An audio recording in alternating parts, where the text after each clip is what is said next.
Can you see my screen? I'm guessing I will say yes. Yes. Okay, so building customer-centric apps. First of all, my name is Pablo Longoria. I'm the CEO and co-founder of Tree Frog Digital. Uh, as you kind of heard on kind of a C7 Live, basically we are a web development company that specialize in for the last past 3 years in Commerce7, and basically providing 5 different services: web development, app development, data migration, integrations, and some kind of maintenance and support. So why are we doing this talk? We have had a lot of experience working with Commerce7. We love Commerce7 and kind of the openness that they have, right? So in the last kind of 3 years or more, we have developed 14 integrations for Commerce7. 4 of them we have kind of built from scratch, right? And also we are the kind of one to blame to starting helping Commerce7 in building the dev center where kind of everything resides there. So after having the experience of building different apps and kind of talking with different wineries, talking with different agencies, right? We kind of get into a conclusion that kind of we love Commerce7, right? And there's a lot of people that think Commerce7 is kind of the next step, and everybody else is kind of a stagger in what they are have to offer. And one of the things that for us, Commerce7 goes beyond anything that we have seen is first that they are kind of having a new focus on how they are approaching kind of selling wine online, right? And then they are focusing more on that kind of customer-centric experience, right? And we are in the same kind of belief that once you are thinking about the customer and focusing everything in the customer, that will lead them to be a loyal.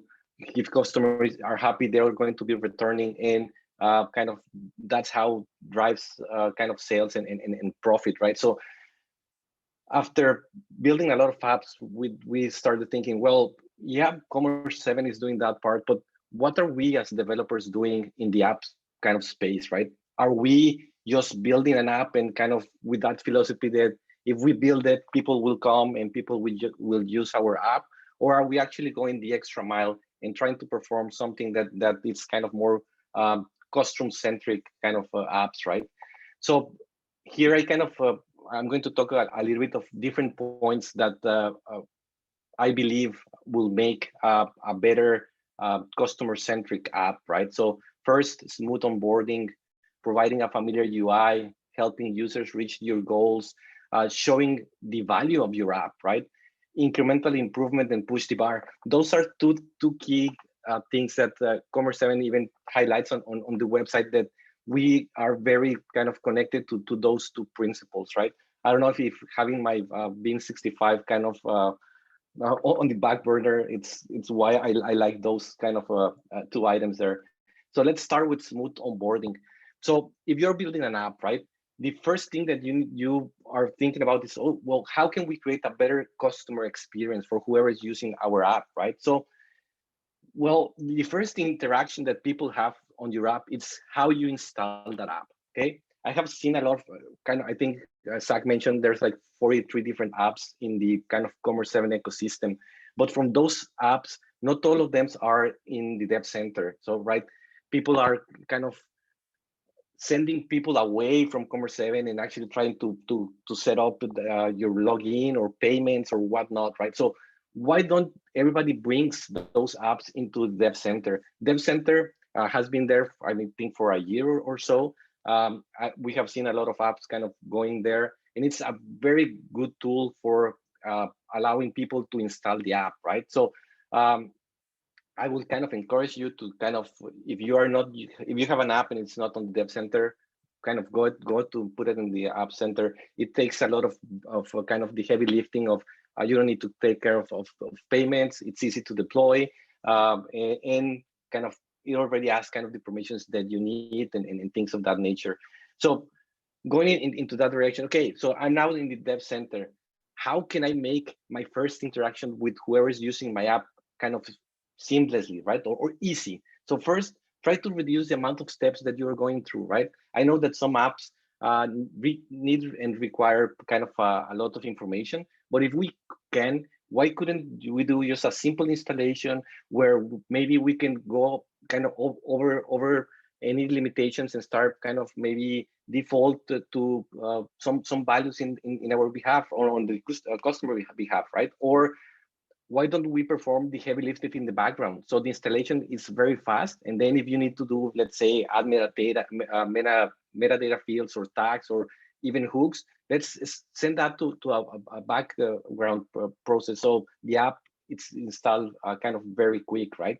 And then, and this is maybe an area of opportunity for Commerce7, right? But allow the user to be able to change the settings without the needing of having to uninstall and install the apps, right? So that's a good opportunity for Commerce7 to improve on this kind of experience of building the apps. And then the other thing that I would mention is, okay, yeah, you're making it easy for the installation process. Now, if your app needs certain different steps to happen, make them very clear and very easy for somebody that's using your app to actually understand what's next, right? I install the app, what I'm expecting to see from the app. What are the next steps that I need to do in order to set it up, right? Link to support. I have seen some apps where, oh, you can have a video showing and highlighting kind of what needs to happen there, right? So make them have an easy onboarding because it's your first interaction with your client. Then this one ties with what kind of Commerce7 have released, right? So, okay, the app is installed easily, but now why don't we make the app kind of familiar, right? Why do we need to actually try to invent the kind of the UI experience, right? Commerce7 has some awesome admin tools, so they come to the rescue. Instead of us having to have design teams and get a kind of a UI experience, why don't we use Commerce7 UI, right? Kind of whoever is using Commerce7 already know how it works. They are familiar with where everything is located, how buttons look, how links look. So the UI makes that kind of the extra step, right? So now you as the app developer can focus on the functionality of the app, and then you don't need to kind of worry about the design.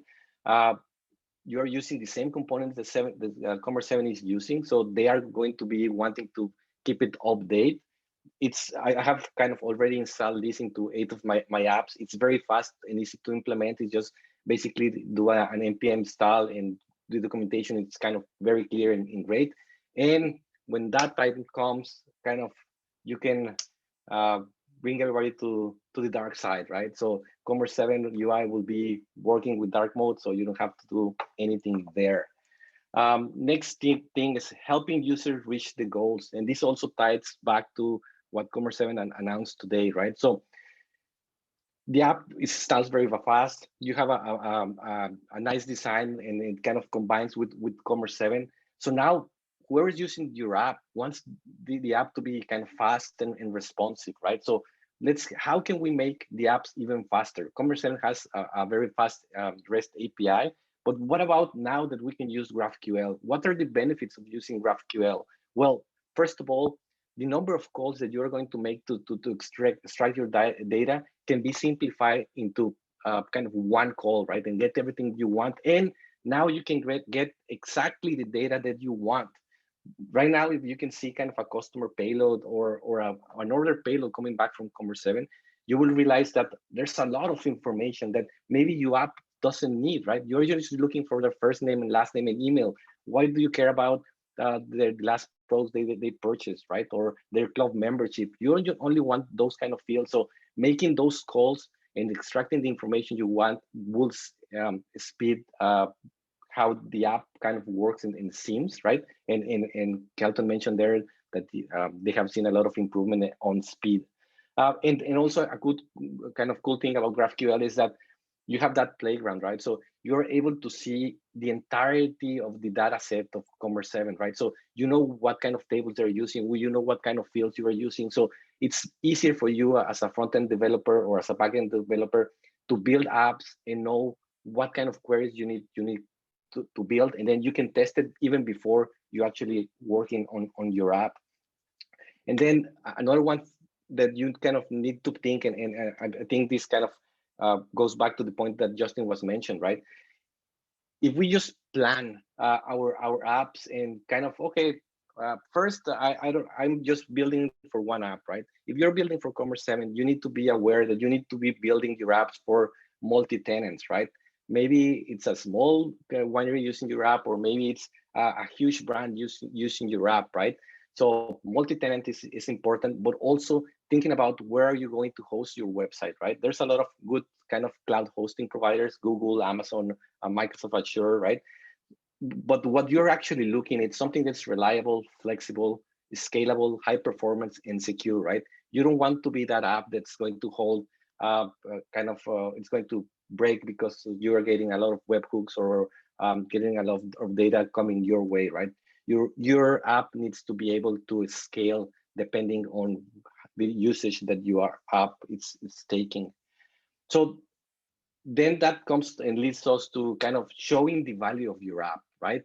You can think about that your app is kind of the greatest and the most unique out there, right? But if the customer that's actually using the app doesn't see that value, then your app is going to drown in failure, right? So whenever you're developing an app, I would recommend kind of consider who's using your app, right? From my experience, I think we can kind of segment those groups in three different ways, right? So one's kind of the new winery, the experienced winery, and lastly the agencies, right? So the new winery, it's the core of your app, right? It's who's going to use your app every day, and they were going to be using the core feature of your app. But then, and that's fine. That's kind of your main goal. But also you need to start thinking about, okay, what about if some more experienced users or with more experienced wineries are using my app? What I'm kind of providing to them as a feature? Maybe add more analytics and reporting. Maybe do some batch processing for them, right? Maybe the small winery or whoever's using the app needs to use the app in singular transactions, right? But if we were talking a bigger or more experienced winery, then maybe going one by one and clicking to do some certain actions, it's not that it doesn't work that well, right? So maybe they need something to do in batch. So instead of processing one at a time transactions, now they can upload that CSV file, or they can use the metadata or the tags or the queries inside Commerce7 to actually process batches of information. And lastly, this is a point that I don't think we care a lot whenever we are developing an app, and that's agencies. Agencies can be a very powerful tool for your app to be exposed to the world, right? But first, you need to convince the agency, right, that, oh, this is the app that you need for, and kind of we need to be aware that the agencies need to convey to their users the value of your app, right? And how can we kind of do that? Make the app easy to use, right? If anybody on an agency can use the app, they will be the first one trying to promote your app, right? And another thing for the Commerce7 guys, kind of the dev center works great. You can set up kind of pricing, but hey, bulk discounts, right? If you are working with an agency or somebody has a multi-tenant or different brands, I think providing bulk discounts would be a great way for us to sell even more apps on Commerce7. And then the next point is incremental improvements. I have learned and I have kind of heard a lot of people that are kind of developing the app with this approach of, hey, we build it, people will come, right? And they'll try to put the kitchen sink into the app and try to make the app do everything there. And first, it takes a lot of time for you to actually go live, right? So why don't we go in small steps, right? Find the core feature of your app, develop it, and then through time, kind of keep on adding, right? And kind of never stop improving. uh, Keep your apps up to date. I know that that's another area of opportunity for Commerce7. Right now, it's a pain to actually update your apps because you need to actually fill up all the information that you have. So if we are able to kind of expedite that process, that would be great. And also for people that are already using the app, right? If Commerce7 can help either marketing and advertise that, hey, you have a new update for this app and you need to install it, or make it easy for them to actually install it, that will also be great. And upon this incremental improvement is you always need to talk about kind of with your customers and get some feedback and kind of try to make it better, right? And lastly is kind of pushing the bar, do more than what it's need to be expected, innovate. And one point that I would like to kind of collaborate, it's huge, right? We come from an kind of an area where collaboration is not kind of encouraged, and you see other developers or other companies as your main kind of competitor. And what we have learned with kind of partnering with kind of Mike and at Five Forest is that first, collaboration it's possible and doable, and you will create better apps if you are able to collaborate. So leave those egos in the door and reach out to any other developers and collaborate. That's about it.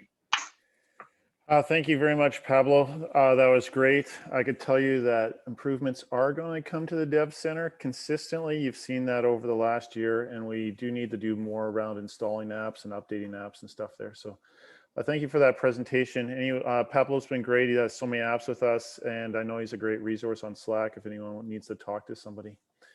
2 more presentations. I know we're out of time, but we're going to keep going. We haven't seen too many panelists leave, or too many attendees leave. Still got like 40 people in here. So next one up, Bodhi, would you take